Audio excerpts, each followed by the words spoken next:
Welcome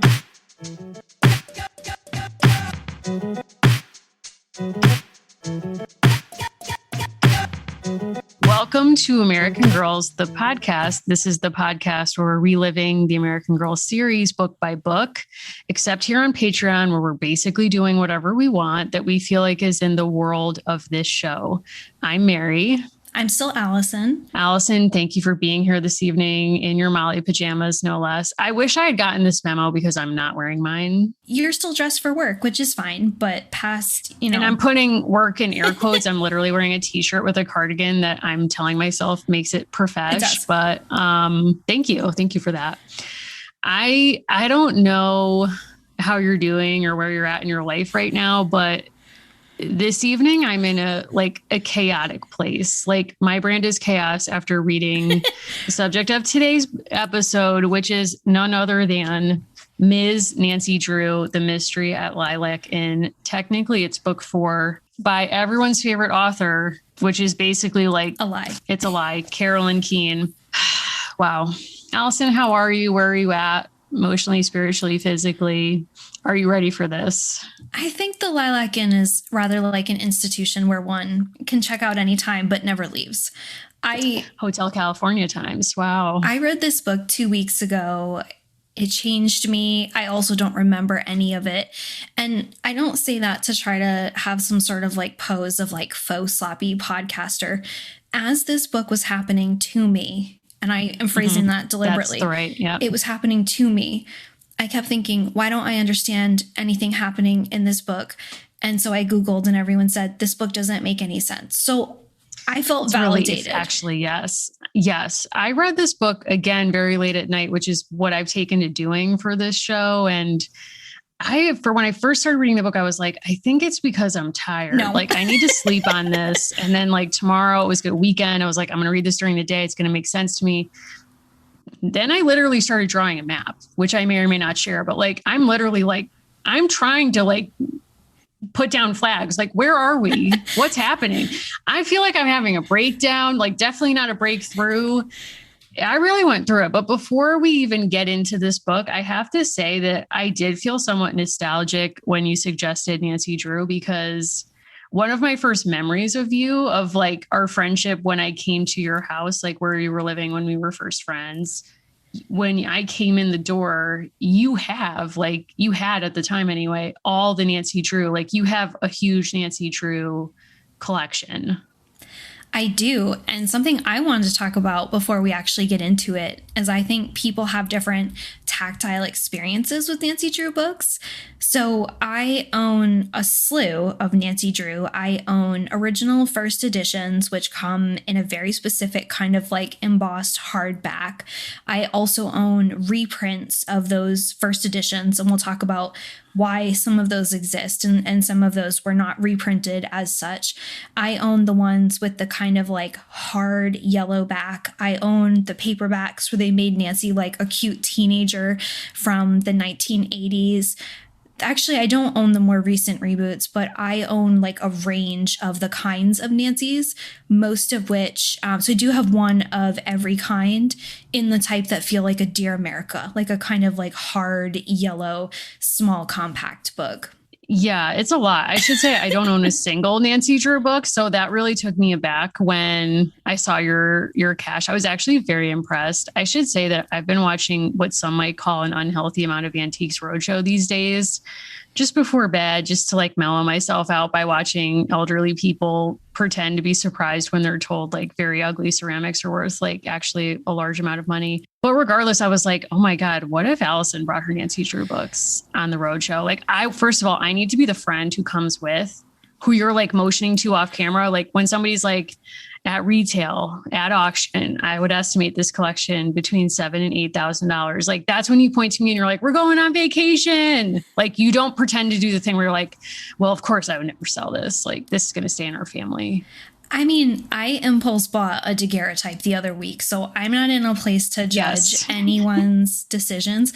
I will say, I do feel like I'm going to go out on a limb here. I think, oh boy, like we play a kind of Antiques Roadshow host consultant role in some aspects of the American Girl fandom. Hear me out. People present to us memories in the same way that people present objects to those hosts and are sort of like, what does this mean? What is this about? And it's all priceless.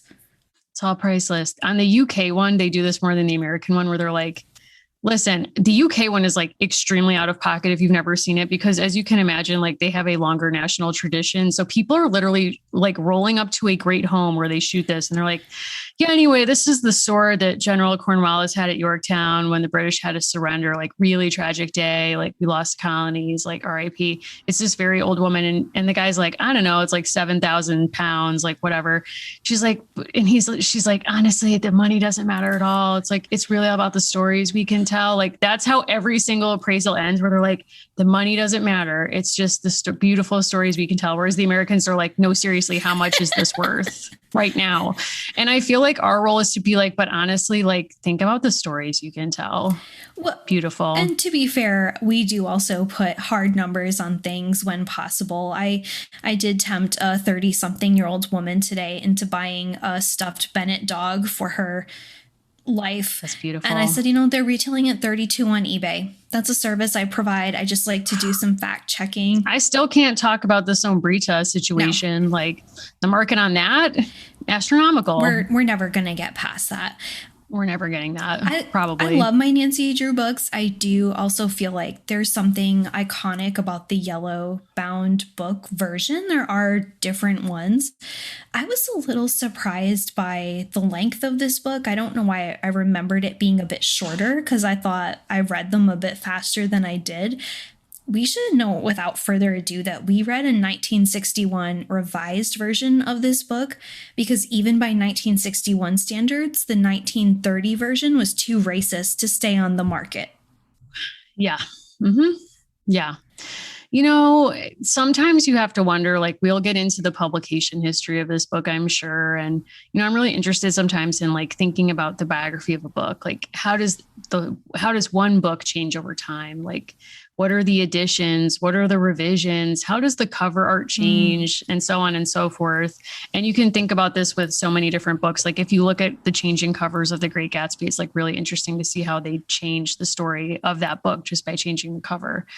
But, I think a lot of people, like, because there's so many ghostwriters, which we'll get into, it's like there is no single person to point to and be like, you did this. It's like there's basically like 5 racists in a trench coat who sat down and wrote these books in some ways.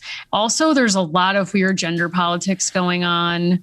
And I sort of have a theory, because I did not grow up reading these books, in large part because I discovered Murder, She Wrote at a very young age. And unfortunately, Nancy Drew could not compare with Jessica Fletcher. Like maybe that's my feeling. I'm just saying. But I also think even without reading all the books, I identified with Nancy Drew because I wanted to be like affiliated with what I thought these books represented, which was like smart, inquisitive, outsider, spunky girl, not unlike American Girl in some ways. So then to sit down and reread this book, I was like, oh my God, like, what is this? Yeah, Nancy's a lot more debutante than detective. Like, I'm not certain that her deductive skills are that strong. It does mostly seem like she doesn't have a job, and because of her father's prominence in the community, she doesn't need to work or marry right away. Like, what Nancy is actually doing with her life is not clear. And as I'm saying this, I think I'm probably just jealous because Nancy is kind of just floating around. Well, that's why I was actually thinking about Jessica Fletcher before we get into the book itself. God only knows how we'll actually be able to talk about this. But when I was thinking about Jessica Fletcher, because in some ways, like her life cycle moment and her framing makes way more sense for Nancy Drew's lifestyle, because Jessica Fletcher, when we meet her, is a retired teacher and she's a widow. So we never have to, like, there's no need to explain why she's never going out on dates, although she kind of weirdly does sometimes. She has a lot of men who are like macking on her abroad. And she's retired. So it's like when she doesn't get up in the morning and go to work, none of us are like, well, geez, is she rich? Like, why doesn't this lady have to, like, doesn't she have to pay bills? Like, what's going on? And yes, she's selling her books, but every practical concern in her life is sort of like cast aside before we even meet her. Whereas with Nancy Drew, it's like, I couldn't tell you how old this person is. No. Right. And it's like, what education has this person had? Couldn't tell you. Can't say. But it's like taken as fact that no one should question like why this girl is always around and free time is abounding for her. And also that she's solving crimes. Like no one's like, hey, are you okay? Like, what's up with you? Like, what's happening? This is not a career path. No. Like you don't get a W-2 for this. So like what's happening? I do think a response that another young person of this era, 1930, 1931 would have had is just, like in this economy, like really what is she, what is she expected to do? I can tell you that the very short summary of this book, the one sentence, which does not really encapsulate what goes on here. This is, as you said, within the bottom 5, so it's one of the first stories. Teenage detective Nancy Drew finds herself in danger when she sets out to track a jewel thief. So 2 things. I'm going to assume that Nancy Drew is approximately 19 in this book because she is not in high school, but she's a teenager, and her friend getting married is 21. So she's not yet a girl, not yet a woman, so to say. This is her crossroads moment. So Nancy reminds me, she's just a friend that people want to have around. It's also sort of convenient that she's here to solve a crime. The fact that much like Jessica Fletcher, she just leaves endless disasters in her wake, no one seems to really peg her for that. Right. And she lacks for someone who is meant to be perceptive, and that's why she's valued for her crime solving prowess. She has a shocking lack of self-awareness. Yes. Like during the Great Depression, she's driving around what's like described in very condescending way as like a poor part of some town in her brand new-ish convertible. And somebody throws a rock at her car and dents it. And she's like, like, poor me, like somebody dented my car. And it's like, don't you get that this is not like a great move right now? So I think part of why Nancy Drew holds up is so much of it seems kind of rudderless. It seems a little bit devoid of context. And I think part of that is necessarily the revision that happens. But I can't speak to the exact differences other than what people write about online between the 30 and the 61 version. But having read some of the 1930s, like early versions, even when reading those, aside from the descriptions of how complicated driving a car was, and the thing that really sticks out to me about the very early first edition Nancy's, everyone is obsessed with the fact that she drives a car. And that's a necessary kind of like vehicle, for lack of a better pun, because she needs to be mobile. She needs to be kind of moving around the world. By the 1960s, the fact that she is a young single woman who drives a car is not as much of a big deal. But the fact that they make Nancy kind of out of her own time and rich and unusual, I think that's why she kind of transcends some decades. Like she's not bogged down in the Depression. Her friends are like, champagne problems. We lost our cache of diamonds that are supposed to fund our resort, and we're having drama with the servants. Nancy comes in, she sees it, she gets it, she's not afraid. We have to go through at some point just the chapter titles alone, because this book starts with a crisis in a canoe. Folks, we appreciate you so much for listening to this, and we took on some very challenging topics for the past 2 months, and you said, ladies, lighten up. We heard it. We got it. You suggested to us a book set in a different pandemic. I love that. I love the suggestion. I demanded that we read Nancy Drew, and this book is like a quagmire inside an enigma, inside a bomb, inside a submarine. Inside a mystery, Tom Bime inside a submarine. There's so much going on. It's like, I don't even know where we begin. But I mean, the chapter titles alone are like strange happenings, a stolen charge plate, address unknown, blackout, !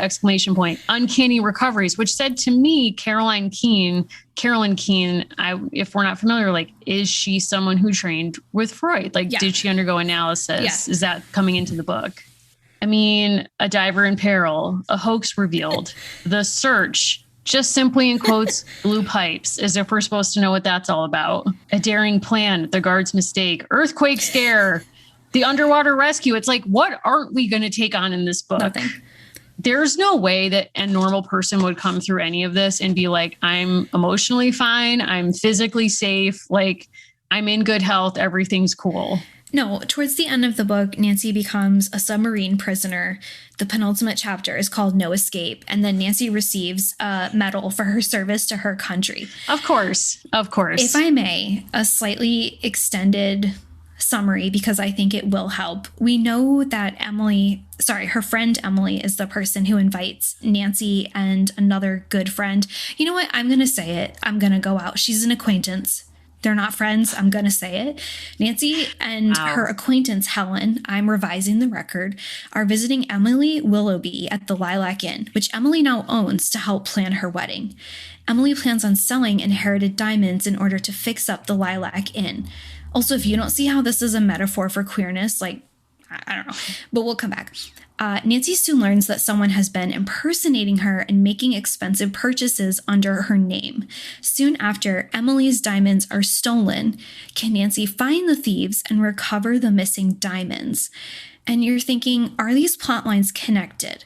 I'm going to say no. I'm also going to say that at the last second, the ghostwriter was forced to make them be connected, which is why this book does not hang together. This book makes absolutely no sense for that and many other reasons, but it's important that we add to this that the opening scene of the book, which will later be important, is that Nancy and air quotes friend, Helen, gal pal, if you will, are in a canoe going down the river to the Lilac Inn to visit their friend. Point one of confusion. Almost immediately, Nancy needs to return to her home to pick up some items, some clothing and whatnot, and simply just gets a car ride to her house. And at that point, I'm screaming into the book, why are we in canoes? What is happening with this? And she insists on being waterborne, like whatever. She's on the canoe with Helen. They're going to the inn. And they're like, it's just around the next bend, so you know that something's about to go down. At that point, something poking under the water or something like obstructing them upturns or like overturns the canoe. They're in the river. They're fine. They see a guy with a crew cut in a rowboat who basically just like watches them struggle and like moves away and doesn't help them. And that is meant to be foreshadowing, as if anyone could possibly predict that the thing that has tipped over the canoe is a submarine, which this group, including that man who was on an army base, where he stole technology, never fully identified, including, I guess, the submarine, but also seemingly something else. And they're hanging out at a shack and using the submarine to plot a robbery, which actually doesn't make sense because the woman who works with them, who got out of jail, who's colluding with them, doesn't know that Nancy's coming to stay at the inn until some weird happenstance, like a sort of meet cute, if you will. And then she's like, oh my God, Nancy Drew, your dad put me in jail for writing bad checks. That's it. I'm going to take you down. And then we're meant to believe that this person worked with the submarine crew to both steal the diamonds, ? Allison, like I'm going off the rails on this. Like there's so much, like we're missing out. We are not even including. So Nancy's at the inn. And they're like, Emily's like, Nancy, look, my fiance is away for a couple of days. So at that point, I'm like, oh my God, they're going to fall in love. No, that's not what happened. So she's like, my fiance Dick is going to be away for 4 days. Like we are in some financial straits. I'm going to be inheriting some diamonds real quick. And I'm going to be extremely public about it because we all know during the Great Depression, it's really smart and really any time to flaunt your wealth because that won't be at all off-putting to literally anyone with common sense. And so then she's like, Nancy, do you want to hang out? And like, we can talk about what your bridesmaids gowns and stuff you're going to wear. And I was like, traumatic flashback to every time I've had to be in a wedding. There's so much. And then it's like, Helen is like getting up in the night and going, like, there's all these things going on around the inn. Emily's like, there's something going on around here. Can you hang out? Like the other night I came downstairs and a record was playing and no one was around. Like there's garden tools missing. There's, I don't know, like all kinds of stuff. Allison, like jump in anytime. I literally don't know what's happening. I know that at some point they think that they're seeing a shark or they're seeing some kind of monster, but it's actually just the submarine. There is a bomb. There is an entire plot line about charge cards that feels sort of bizarre for any time period.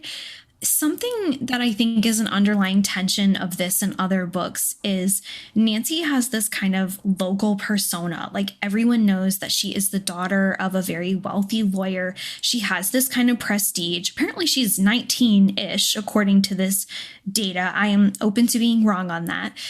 But she, at the same time, is easily impersonated by someone who has just kind of Oh my God. vaguely studied her. And to your point, It makes absolutely no sense. It's like she's allegedly rolling into the department store and buys like a fur, a something else. Like she racks up like $2,000 in charges yes, in 1930s cash and rolls right out of there and is like, put it on my dad's charge. Thank you. Bye. And then literally they call, like Nancy realizes her charge card is missing and calls the store and they're like, yeah, you were just here.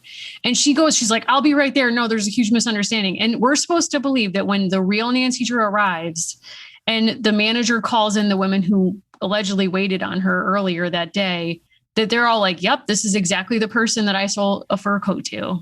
Same gal. So something that changes between the different versions, like the 30 and the 1961, there's this whole plot where people are thinking that they just saw Nancy, because even at the Lilac Inn, they're saying, I just saw you. And it's actually this person who has taken on this impersonation of Nancy. But part of what went on in the original version, deemed too racist to continue to be in publication, is Nancy also has these kind of mistaken assumptions or mistaken identifications of servants who are working as like wait staff or people around.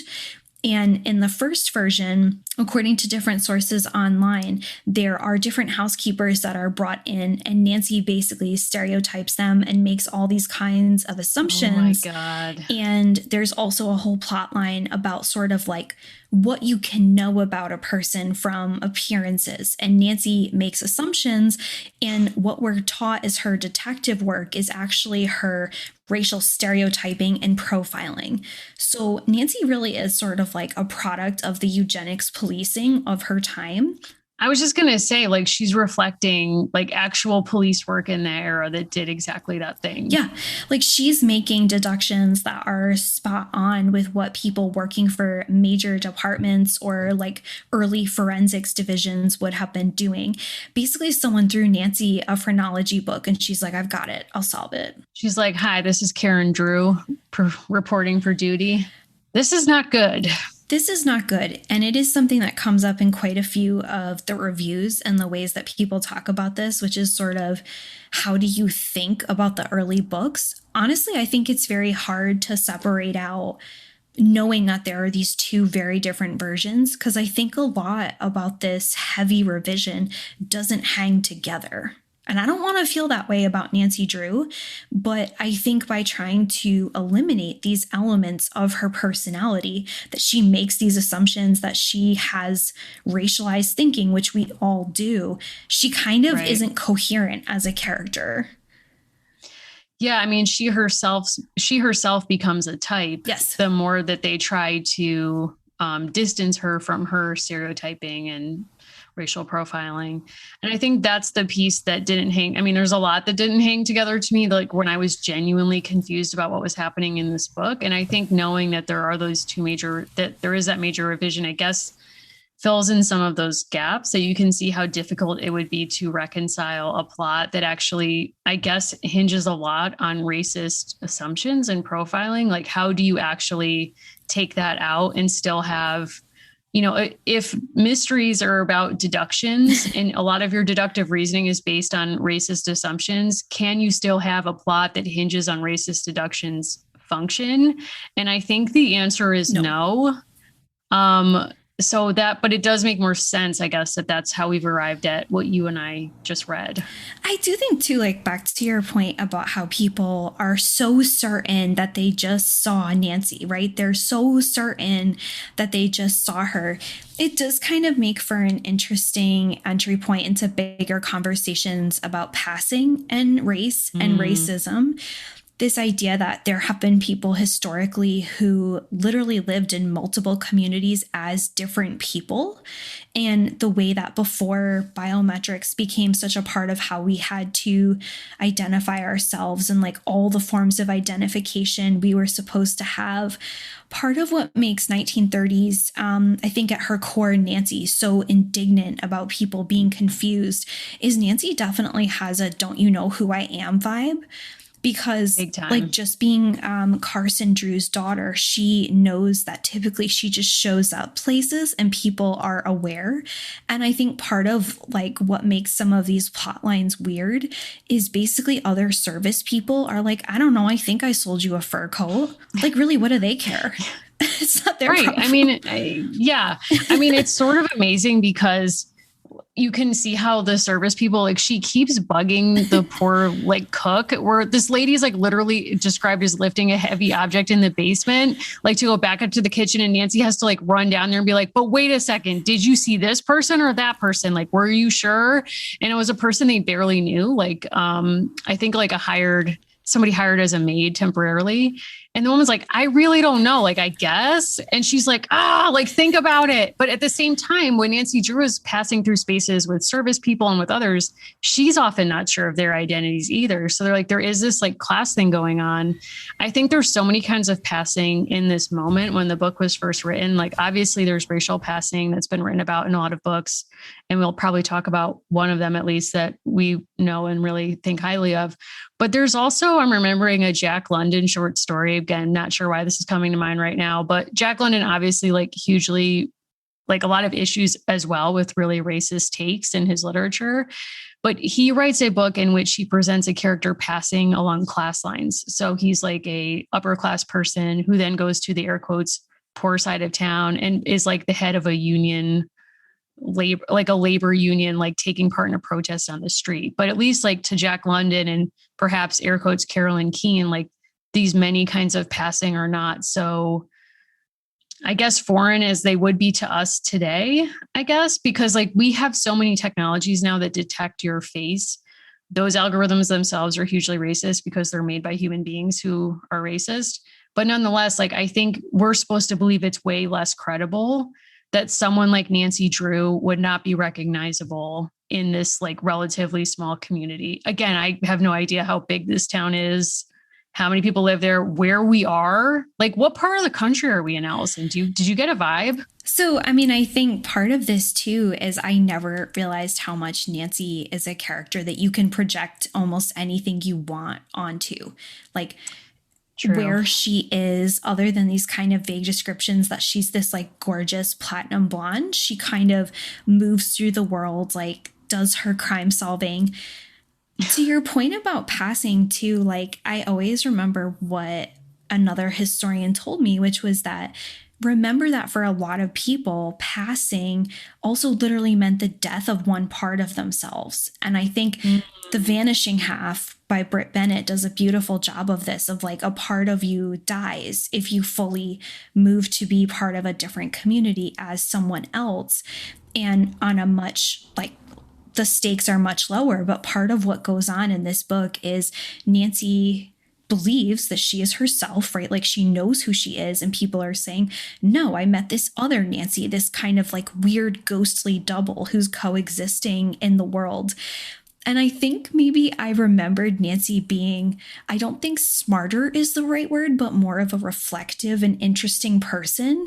And instead, this book reminded me of that song from a few summers ago, like Boom Crash. It's like things like we start with an overturned canoe and it's like boom, crash, the sound of this crime. Like things just keep occurring. Things are chaotic. Things just keep going. I mean, it's like, to me, she's like Teflon Nancy. Like she walks through this book, nothing lands on her, nothing sticks to her. Even when we have really tough scenes, is like, there's a scene in which the social director, I don't know of her exact job title, hired for seemingly a very small inn. So I'm like, why do we need a social director? Like this place isn't that hopping. Like, I don't know. But anyway, yeah, that's true. I would love that job, by the way. But anyway, I would love to be a cruise director, just not have to go on a cruise ship. So if anyone knows of that job, please hit me up. But regardless, Nancy's taking her into town. This woman is like, can I get a ride with you? Nancy's taking her into town. This woman steps into, like, admittedly, as you've noted, like it's significant that Nancy's driving a car at all, that she has her own car and that it's a convertible. Like it's a cool car. And this woman's in the car and she's like, listen, I know we got off on the wrong foot, but it's basically because I'm jealous of you, which is like, whoa, radical honesty. She's like, listen, I'm jealous of you. And Nancy, like, so I'm reading that and I'm like, whoa, like this is insane. And then I'm like, what's Nancy? How's Nancy going to come back at this? And Nancy's like, no response. Nancy's just like, like, yeah, that makes sense. I actually marked a page that I was kind of like intrigued by. So they're having this kind of fight, and there's also like this kind of like tension brewing between Emily and the aforementioned Maud. And Maud has really just like had it up to here. And I think Maud is an iconic name. Harold and Maude is one of my favorite films. And so we have Maud gasping, well, that's all the thanks I get. This is like very much my mood at this stage of the pandemic. Emily shouts back because she's also slightly classist and like tired of her staff. Thanks for what? Not a question. Exclamation point. Keeping Aunt Hazel under your thumb and being unpleasant to my guests? By now, everyone was staring in Emily's direction. And then Dick gets involved. Em, calm down. Of course, because like she's crazy. We'll discuss it later. But Emily, overwrought, paid no attention. Like I felt this scene. I don't care. I'll give up Lilac Inn rather than see Aunt Hazel happy. I wouldn't be surprised, Maud Potter, if you're responsible for the awful things that happened here. And Maud like pulls herself away from this situation, but I was like, we are watching a Karen meltdown in real time. It was a big time Karen meltdown. It's like there are so many Karens in this book that in a way that's its innovation is like you're actually pitting Karens against one another. It was sort of like a scene from Real Housewives in a way where you expect that Maud or Em is going to like flip the table dramatically. And people will be like, she's so crazy. And she'll be like, I was driven to this. Like, no. And she's like, this is feminism. And it's like, it's not, but okay. Like there's a lot going on here. Maud took that moment in such a way where I was like, I honestly thought she was going to like really come out of control back at Em. And like, I would have understood that in that moment. Because come to find out, Maud's actually not involved. Like maybe she's been rude. And yes, she was shaking down on Hazel again for reasons that we are never told. Okay, because I think a lot of like the racial profiling elements have been excised from the book. Okay, because all you get in this book is like at the very beginning when Nancy first arrives at the Lilac Inn, she hears Maud say to Aunt Hazel in another room, she hears Aunt Hazel say to Maud, I can't give you any more money. Stop asking me. And then she storms out of the room. And then you literally have no idea. And Em's like, Aunt Hazel, like, is she hurting you? Like, tell us what's going on. Like, what is happening? And she's like, no, nothing. I just tried to give her a job. Like, I just thought she seemed like she would be a good social director. So you're like, but isn't there blackmail that we're like, we totally are never told why she was blackmailing Aunt Hazel. So 2 things in the original kind of internal hierarchy of the book. The worse a character is, the darker her skin. So there's no subtlety here. There's no like way to kind of work around that. Like that is there are elements of this book, and I don't mean this to be like critical of that genre, where when you said Teflon Nancy, there are elements of this to me that feel almost like a very simplified version of superhero rather than detective, because Nancy is like, basically, like, I'm not trying to ruin this for you, but like, you don't need to reread this book. Nancy ends up almost like tied up in a submarine, and she survives because she's Nance Pants.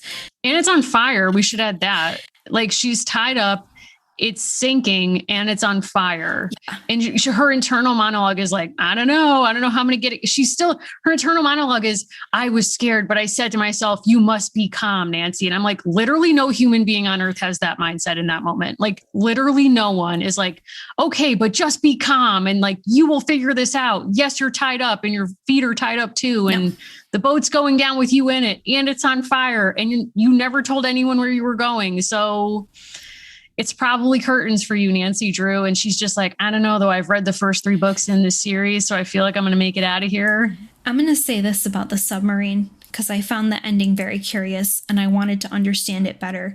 So there are different takes on this book that mark that as part of a kind of Cold War context. And so when Nancy ultimately is saved and like freed from this submarine, she ends up later getting a citation for bravery because the people who were tied up Of course. in the submarine plot and who like literally tied her up were basically committing crimes against the state. And I find that whole combination like such a bizarre mixture of elements from the 1930s and then from the 1960s. We recently talked in our coverage of Mali and then earlier with World War I that like U-boats were popping up on coasts of the United States. People had genuine fears through the teens all the way into the 30s and 40s of different kinds of invasions of the territorial United States prior to Pearl Harbor. And I guess I was just kind of confused, like, were we really supposed to see any of that coming? I don't think so, because I'm also just randomly reading something right now that is also adding like yet another context to this. So I'm not bringing a Cold War per se, although this is part of the Cold War, but it slightly predates it. So just hang with me for one moment. I, on a whim at my local library, picked up this new book called Baseless, My Search for Secrets in the Ruins of the Freedom of Information Act by Nicholson Baker. Unbeknownst to me, this guy is like a live wire with librarian people because he wrote a book about the Library of Congress and other like huge national libraries that was basically like, they're throwing the books away and like nobody's stopping them. Like they're putting newspapers on microfilm and then throwing the originals out. Like somebody like 911. And he started his own foundation to like literally buy newspapers that the British Library was going to remainder essentially after scanning them. And so I essentially read aloud his Wikipedia page, his personal Wikipedia page to Anna. And she was like, without reading his book, like this man is a no for me, like no. And I need to do more research on this, but he, in this book, Baseless, which is about, it's like a memoir of him trying to write a history of whether or not the United States used biowarfare in the 50s. And essentially it's like him every day emailing the archives being like, can I have this CIA memo from 1950? And they're like, no. And he's like, okay. It's another day. I'm waking up, like I'm playing with my dogs. I'm writing another email. Can I have this Air Force memo from 1951? And they're like, no. And it's like, it's sort of like a process story because he can't tell the actual story. But in the course of this, he does give a lot of context about the fact that the United States was experimenting on itself from the 30s through the 60s to develop biowarfare as like a major weapon in the Cold War, the emerging Cold War. So part of me too read this and I was like, what if the submarine and the technology is like testing out weaponry that had a human American cost and they just don't want to, and like this man is like not only stealing technology, but like information as a technology. What does he know? What does he know? What does Mildred Augustine Wirt Benson know? I'm scared, but let's do this. So I'll say this. I think the fact that there is a tension between people like the author you're describing and fields of information, knowledge, and technology is a good thing. I think there should always be tension between those people. And I think you can also just like, don't be a jerk to librarians. I think that goes saying. I think all the time, I see something about the Freedom of Information Act, and I think genuinely, like, I'm really not trying to be overly saccharine about this. When you work for the government, you have a responsibility, and the fact that you work for people, you work for the people, the things that you do that are government records, people have a right to call those out and people have a right to read them. I'm sort of especially nosy, but one of the first things you learn is what constitutes a record and what constitutes public knowledge. I don't think Nancy would actually be on the right side of this, if I may. No, I don't believe she would. And to give credit to that guy and what he's doing, he does say that the person with whom he's corresponding at the National Archives is super, because the National Archives is charged with fulfilling the FOIA request, but they're not actually, they don't have the authority to say yes or no. So really, like, they just have the worst end of the job because they're the ones who have to communicate with people to say, like, no, I'm sorry, it's not going to happen. And according to him, they're very sympathetic to the researchers, and they do think the laws are antiquated or they're not written in such a way that it favors, like, if you're a private citizen, you should have a right to information about your government. And a lot of times the laws and the FOIA requests are manipulated in such a way to like protect bad actors. So that's kind of like, I'm not through this book, so I don't want to say like I'm endorsing this book because I don't really know where this is going. But I do think that essential idea is true, whether or not it's supported by this man or just by us. Well, I think like a recent project, you know, Adam Driver was in Girls, and we all have to live with that. Wow. He also does the Star Wars and other things, but which we have not seen, but no. I hear he's good in that. I watched one episode of The Mandalorian, so I'm kind of like, oh wow, thank you. You're like an expert. Thank you. So yeah, I'm kind of in that world. So you're dabbling. But I really appreciated his performance in The Report, and the whole Amazon actually released that. So the story about like actually unveiling the truth about war crimes committed by the United States government against people who were and were not citizens. And I think that's super important. I do think someone who might be kind of FOIA averse, that the true author of this book, which is Mildred Augustine Wirt Benson. I'm not going to shorten her name other than Benson because I don't know if she went by Augie, Millie, like, I thought you just were choosing that because you're an SVU fan. So interesting you say that. Two things. Benson is a Leo. And I actually have been thinking a lot about how the plot of this book reminded me of a Law and Order SVU episode of recent years, because it kind of had twists and turns that weren't properly set up or foreshadowed because of internal problems with the writing. Mrs. Benson, we'll say Ms. I like Ms. for this. Her Wikipedia page, which someone has clearly spent a lot of time on, tells us that she loved going to Central America. She was obsessed with archaeology and excavations, and she loved to travel down rivers. And like Nancy was kind of a projection of this sense of adventure that she brought to the world. Also, ultimately not the best business person because she had to she was exploited. She had to sign away, right? Like a lot of her rights and didn't make the money she could have made, just like Nancy, who's nonplussed about money. I don't know, Benson. I don't know. Tell me more. I can't say that I know nearly enough as much as I would like to know. We know that Nancy Drew was not initially created by this one person. Like you said, she's part of a team, but she wrote 23 of the first 30. And I give her credit for that. I do give her credit for that. I do want to back up for a second and just talk about the structure that she found herself in. This woman, Mildred, who wrote from 1929 to 1947, she contributed 23 of the first 30. Okay. Oh, her Wikipedia picture is cute, though. I want to say that. But okay, so she wrote as part of a syndicate that was founded by Edward Stratmeyer.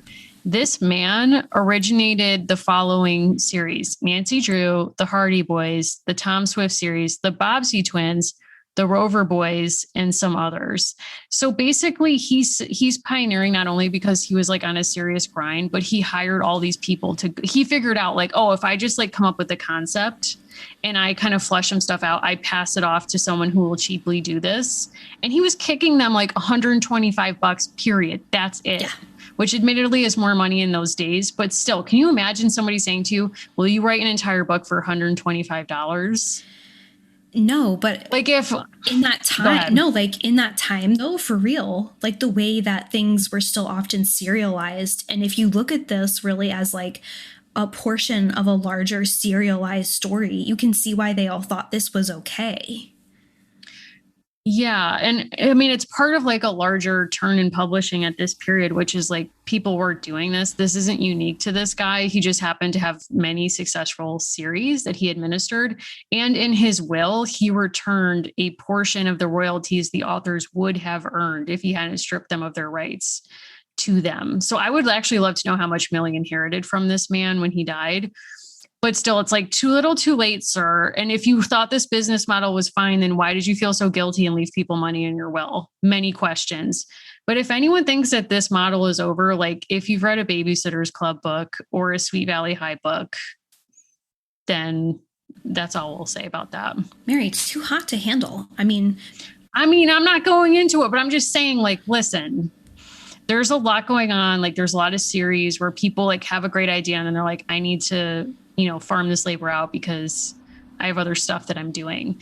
And that's actually fine as long as everyone's consenting and knowledgeable about the structure of it. It's like, it's exploitive, but if people are consenting to it, there's not a lot you can do except the labor structure should be adjusted, but what have you. But Millie, it's like, didn't something happen where she had to sign a confidentiality agreement? Like, didn't they all have to sign an agreement that was like kind of like an I'm Spartacus agreement? Like, we're all Carolyn Keene. Yes. But then at some point, people became aware that like she did this, right? I don't think, yes. So it wasn't posthumously, it wasn't anything like that. But I also think there probably wasn't an understanding of how much appetite there would actually be for this kind of story. And I think even right up to the present with like the Emma Roberts iteration, I don't think people ever expected this kind of story to be so big, because the classic archetype of the detective or like the smart person who figures something out is male. Yeah, I mean, thinking about this genre, like the mystery, the detective genre, is actually pretty young. Yes. When this all starts. Because if you think about it, it's like, yeah, of course, Sherlock Holmes and Edgar Allan Poe's short story, which is often cited as like the first detective stories from, I think, the 1840s, I want to say 1847, something like that. I could have that year wrong, but so this is not that old a genre. So I think like, especially centering it on a young woman's experience, again, not sure how old she is, not sure where she lives or what she's doing. Like, that would be really unique. And I think in a similar way to American Girl, you can imagine that a genre that unabashedly like centers a young woman's experience. Admittedly, it's an exceptional experience and a privileged one, but makes her someone who's valued for her intelligence and for her ability to figure out puzzles and mysteries that even adults in her life, including her very accomplished dad, cannot. Which, Allison, we've yet to discuss what kind of father that man is. And like, we have to. It is shocking. So I'm going to mention a few reviews because the dad is invoked quite a bit.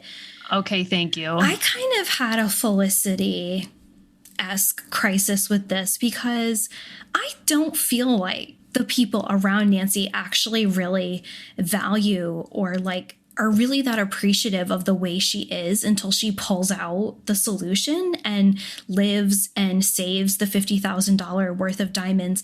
In my mind, Nancy Drew was part of this sort of clique and this culture where everyone was absolutely stunned by her beauty, intelligence, car driving ability. And much like how Felicity really was treated like an annoying child in her own books, I feel like people around Nancy were a little bit like, here we go with the charge card. Like, here we go with the stories. Like, here we go. Well, because especially like the book actually doesn't show her solving a lot. No. Like, basically we just see her running around being like, I don't know, like the scene itself, which we haven't really covered, of when Emily gets the diamonds. So her great aunt is like, I know you need to sell these diamonds. Your parents are dead. As you know, they died in an accident. Your mom left you a bag of 20 diamonds to be given to you on your 21st birthday. It's like a week before, but what the heck? I'm going to give you those diamonds anyway. And they're presented at a private dinner just off the dining room with a cake, and somebody hits the lights. And when the lights come back on, the diamonds are gone. And Nancy, literally Emily, who I think is the only person in the book who does think Nancy has some kind of talent, and even her faith is tested, but immediately she's like, Nancy, we need you, like, figure this whole thing out. And Nancy's like running around. That's when I think she goes down to the basement to the cook. And she's like, look, I know you're in the middle of dinner service, but I need to figure this out. Like, who did you see running around here? And then she does that thing, which I think like is insane. It's like maybe was a trope even by then, but certainly is by now, where she's like knocking on walls and she's putting her ear to the ground. And she's like, I don't know. And then she's the one who's knocking on the walls and she's like, this is hollow. And then she like does this other thing, like what Nick Cage does in National Treasure. And it's like, oh my God, there's a hidden door. And then come to find out, it's like, well, of course, there's a man who owned the inn for decades who still works there. And he's like, wow, oh my God, I totally forgot that there's this hidden door that you can like totally sneak in and out of that private room through. He's like, yeah, I think it was Pier from the Underground Railroad ?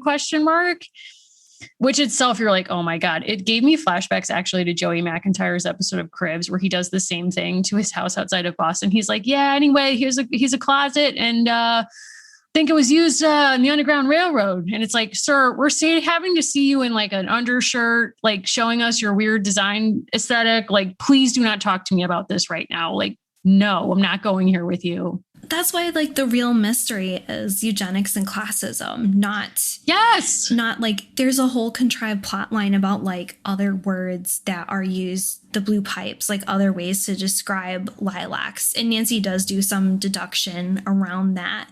But at the end of the day, it's like there's a very simple kind of framing device. There's a very simple story. And like there's a lot, I think. So I will be the first to say I love mysteries. I probably read, like I'm reading a mystery or a thriller a week, just about as much as I can. I don't like the original Sherlock Holmes. I only like later iterations. And I think kind of growing up, it's like, I don't know that I love this Nancy. It's hard. I mean, I think something that's hard about growing up is when you revisit something you love from childhood and you have to kind of reckon with the blinders you perhaps had as a child to certain things that you notice as an adult that keep you from loving it in the same way or at all, I guess, in this case, who knows? But, you know, it's hard. I mean, I can't imagine. I didn't have the same relationship with this that you did. So I feel for you, like genuinely, I think it's hard to look at something you loved and be like, I don't know how I feel about this, you know? Well, I think the Nancy that lives off the page is the Nancy that I care about. Like much in the same way that we use other things to form a language to talk to other people. Like when I carry my Nancy Drew tote bag, that is to attract like a very, very small, specific kind of attention. Yes. Like that tote bag is to say, like, I'm not here for chit chat. I'm not here for silliness. Like I exist in the world in a very specific way. And like my friend made me a custom tote bag out of vintage Nancy Drew covers. Next. That's right. That's right. Oh, I forgot that we both have given each other Nancy Drew themed gifts. Yes. I gave you a tote bag. You gave me a basically like evening bag that's a former like yellow cover Nancy Drew book which I take with me to weddings. And I love when someone comes over to me and is like, oh my God, this is amazing. And to me, that says like, I'm not prepared to have a conversation with you about the contents of this book, but I do think that you coming over here and self-selecting means that we could probably talk about a whole host of other things that we might probably have in common. I still use my Nancy Drew pencils that you custom ordered for me. I still have them. Yes, I'm appreciative of that. I'm an Olympic gift giver. I love to like obsess over a person. And I'm like, okay, I'm almost like doing my own kind of profiling, not in a racist way, but in a way of like, what are Allison's interests? Like, what does Allison not know about that she might think is cool? So who knows? I'm glad anyway that you still like that. It's hard to buy you gifts. It's hard. It's difficult.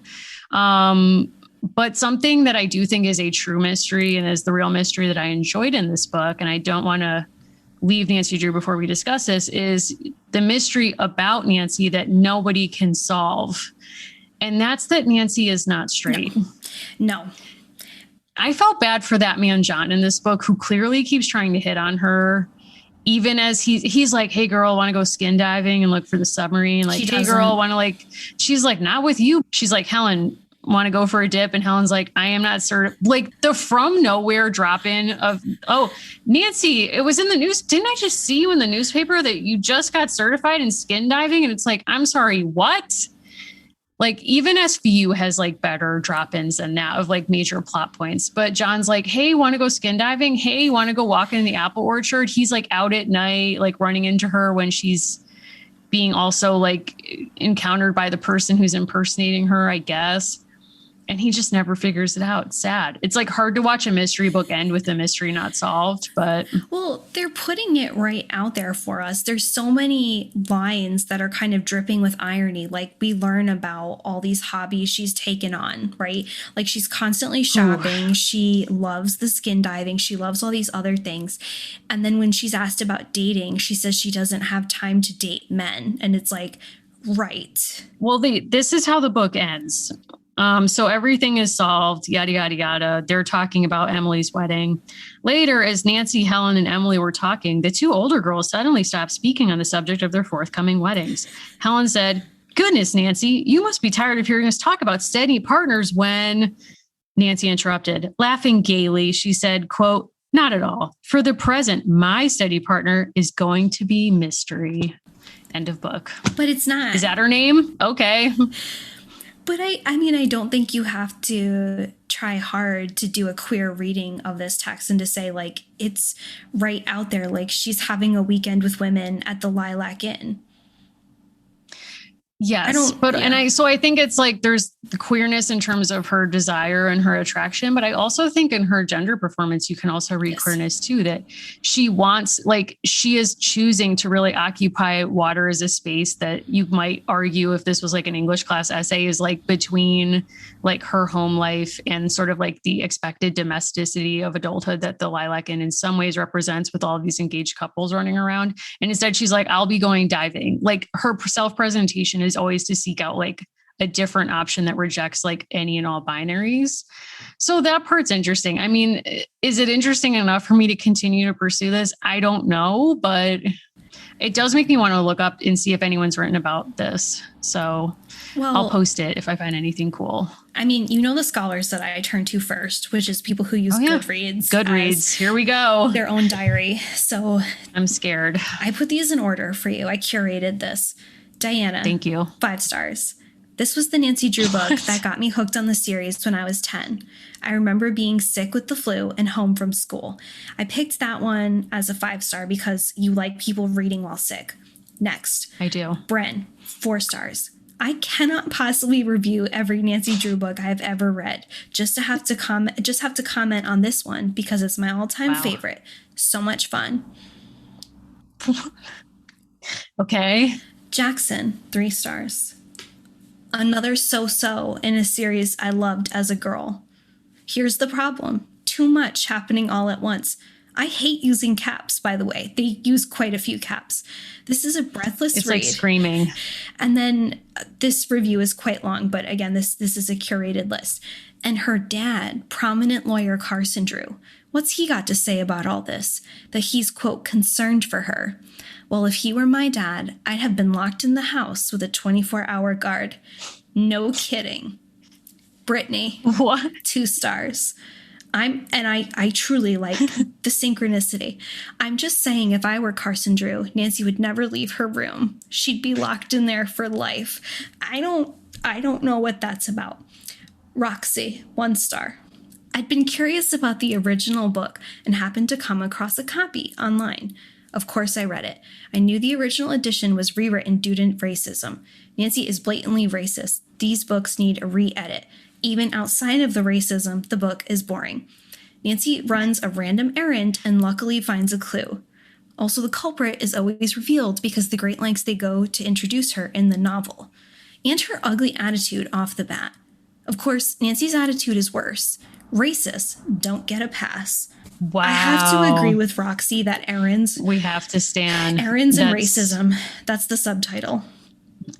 That should have been the title actually to this book in some ways, but you know, I agree, I guess, with the reviewers about Carson Drew, but to me, like, I don't think the problem is that he would have had me under a 24-hour guard. I think the opposite is true. Like, this man forgets Nancy exists at key points in this book, or like his concern is like an inch deep. He's basically like, she calls and is like, yeah, anyway, somebody set off a time bomb in my cabin last night. And thankfully we weren't in there at the time, but it was burnt to the ground and we would have been murdered. But, you know, anyway, I think I should just stay on because, like, I don't know, I feel like I'm really getting close here. And the dad's like, okay, like, have fun. See ya. Bye. Here's the theory.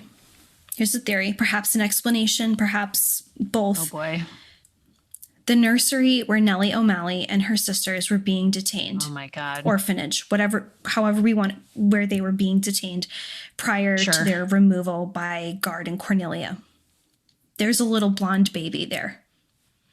No one is looking after her. God. Guard and Cornelia remember her. They have a good friend, another bachelor, quote, who knows Guard, named Carson Drew. Wow. That blonde baby is plucked from obscurity, put into his home. Her own subliminal self-loathing about her actual origins come out in her classism in this book. That's it. Oh my God. That's it. Wow. Oh my God. That's like wild.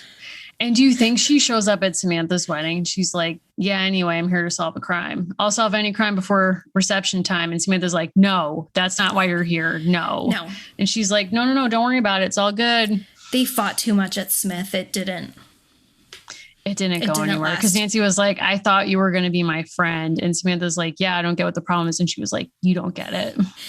Here's the thing. A good detective story to me, a good mystery to me, has a climactic moment where someone stands up and monologues and solves everything and makes sure everyone understands the full scope of the mystery as it has since been unraveled. Not unlike what I just did about the orphanage. I'm just saying. Wow. We're denied that in this book. Nancy is hogtied in a submarine. It's tense but not interesting. And then she's given a citation by her racist government. Like, it doesn't work. It doesn't work. And I think to me, that's why I prefer a different lady detective fiction writer who also had dabbled in archaeology and river travel. I, of course, mean Agatha Christie, who made famous what I'll call the big reveal, which is exactly what you're describing, where the detective or, you know, the person solving the crime at the end of the book, like, conveniently brings everyone related to the situation into one space and is like, now you're going to hear what I have to say, and then pulls it all together as if like anyone is interested in doing that in real life. And it's just so artful and dramatic that it's so satisfying. Like, we know who did it. And we also know that the person responsible has been caught, and that everyone in it has some sort of catharsis by being forced to sit and listen to this narrative of events that provides some meaning to seemingly meaningless actions. And in this book, it's like, I guess that's why I'm not feeling satisfied, is that there's no catharsis. There's just seemingly meaningless actions that result in an also meaningless citation. I will say I'm open to being told about other Nancys. The first one I ever read was The Mystery of Her at the Circus. That is one of my cherished objects. I love that book cover still. I'm open. I'm not sure that I'm rushing to my Nancy shelf to pick up another one, but I'm not against it. So what you're saying is, when I go on the roadshow with your Nancy Drew collection, with or without you in some sense, to fund our own tour, I should leave at home the circus one. Like, you keep that one, I take the other ones. I see what we're dealing with. I will probably not part with any of them, which is pretty irrational. That's collecting for you, bro. None of it's rational. I think things only have the meanings that you invest. So even I think if your investment in the content of the books has changed, and in fact, like, not for the better, I still think it's possible to look at something and be like, this is beautiful, and it reminds me of this time I spent with my mom or whatever. Like, there's so many other stories you could tell about those books as objects that might dislocate it from its, you know, contents and associations and make it still something that has value to you. Nancy is the actual enduring mystery. I think we can agree on that. Yeah. Yes. I think that's not the intention, but it's like, she is vehicle and mystery herself. There are stories like this that hold up, like Crime and Punishment still bops. Like, it does. It still keeps you in suspense. Like, Frankenstein, still scary. Like, there's certain things. This one I need to Have you ever read The Moonstone? Have you read The Moonstone? I have not. That's pretty good. I'll think about it. There's some racism in that too, though. Just fair warning if anyone wants to check it out. It's very of the time in that way, but certainly not excusing that content at any time. But just as by way of warning, if you choose to dip into that Wilkie Collins classic. I do like Sherlock Holmes, so that might be a difference between us, but I like Sherlock Holmes. I love Agatha Christie. Wow. I mean, I guess, like, please let us know where are you guys at with the Nancy Drew of it all? Like, and if you all want to watch a Nancy Drew movie or show, we're very open to that. So let us know. And if anyone played the Nancy Drew video games, let me know. Computer games. Yes. Because Anna's like very into that. She knows of that world. I have not tried it yet, but you know, we want to hear your experiences. We would love to hear what you think about Nancy. We also love when you give us suggestions, and you gave us so many really good ones. And I basically was foolhardy, much like Nancy herself, and was like, no, we're doing a Nancy Drew book. Wow. But we have great ones for going forward. So we do. Yeah. So thank you so much. And please keep those suggestions coming. Thanks to everyone who participates in the Discord channels. Again, we've got some really good suggestions lately for channels we've added, including a doll channel and a crafting and making channel. So if there's any other groups that you want us to form, like we love how vibrant that community is and we want to support you. So please, be in touch. We're here. And thank you for supporting us. We really appreciate it. We get so excited with every single time we get an email from Patreon. And I just want to say, especially, I'm in a lot of Facebook groups for podcasts or other kind of communities, and they are very hard to keep at a good equilibrium. And our Discord is such a beautiful, happy place. I get excited every time I go into it. And I'm always really thrilled to see the conversation happening, which is not something people say about the internet. Definitely not. Yeah, it is. It's such a respectful and a supportive place. Like even the Calming Circle channel, which is a great channel where people post pictures of their pets or things that are just sort of soothing. I love it. So thank you all so much. Thank you.